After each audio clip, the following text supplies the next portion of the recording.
Uminit naman ang ulo ng ilang kongresista dahil inisnab ng karamihan sa mga inimbitahan nilang vlogger ang pagdinig kontra fake news. Nasa frontline balitang yan si Marian Enriquez.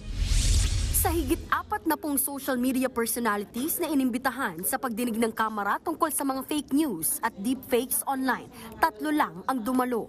Nag-init tuloy ang ulo ni Committee on Human Rights Chairman at Manila 6th District Representative Benny Abante. Ang tatapang sa pagmumura, nang wala tayong kalaban-laban, ngayon pag kaharap dito, hindi makaharap dito. Oo. Mga takot din pala yung mga yan eh.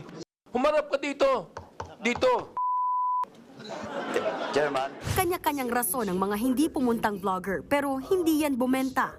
Kabilang sa inisyuhan ng show cause order sina dating Press Secretary Attorney Trixie Angeles Cruz, Mark Anthony Lopez, Crisette Chu, Aaron Peña at Elizabeth Joey Cruz.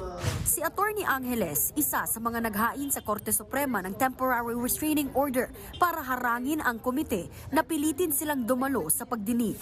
Na ito ay paraan para malimit yung space o yung democratic space para makapagsalita at makapagpahayag here. So mahalaga na dalhin namin sa tamang venue at ang venue na ito ay ang Korte Suprema. Pero sagot dyan ng isang mambabatas, Wala hong curtailment o suppression ng freedom of speech dito. Kaya nga kayo inimbita rito eh.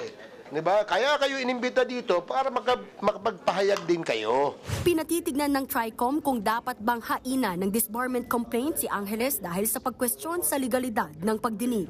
Kahit kaunti ang dumalo, natuloy naman ang hearing at napag-usapan ang pagbuo ng Code of Conduct para sa mga content creator.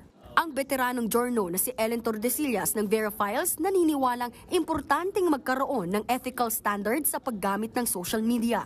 Mayroong mga journalist na nagbablog, di ba? But blogging does not make you a journalist. Nagbabalita mula sa Frontline, Marian Enriquez, News 5. Mga kapatid, Jiggy Manikad po, iba na ang may alam at may pakialam sa panahon ngayon. Para sa konkreto, kumpleto at komprehensibong balitaan sa Frontline, mag-follow at mag-subscribe sa social media pages ng News 5.